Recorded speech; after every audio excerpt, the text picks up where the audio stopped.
और अब कुछ खबरें एंटरटेनमेंट की दुनिया से। बॉलीवुड अदाकार सैफ अली खान के घर में डकैती की कोशिश की गई। डकैती के दौरान मुज़ाहमत पर सैफ अली खान जख्मी हो गए, जिन्हें अस्पताल मुंतकिल कर दिया गया। मीडिया रिपोर्ट्स के मुताबिक वाकया सुबह के वक्त मुंबई के इलाके बाजार में वाक़े अदाकार सैफ अली खान के घर में पेश आया।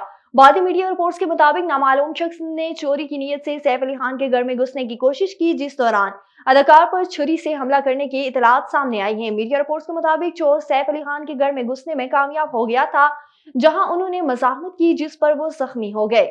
और भारतीय अदाकार और फिटनेस ट्रेनर साहिल खान की अहलिया मलीना अलेक्जेंड्रा ने इस्लाम कबूल कर लिया। साहिल खान ने photo and video sharing app Instagram पर अपनी अहलिया मलीना अलेक्जेंड्रा के हमरा कुछ नई तस्वीर और एक वीडियो भी शेयर की। इन तस्वीर में भारतीय अदाकार अहलिया को बाहों में थामे कैमरे के सामने पोज देते नजर आ रहे हैं।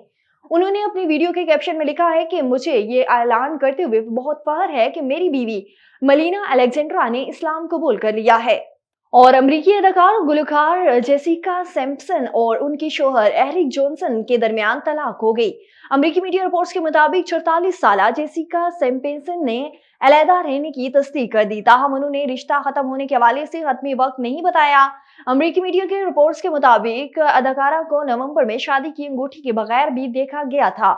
जेसिका सैम्पसन और एरिक जॉनसन ने 2014 में शादी की थी। उनके 3 बच्चे भी हैं।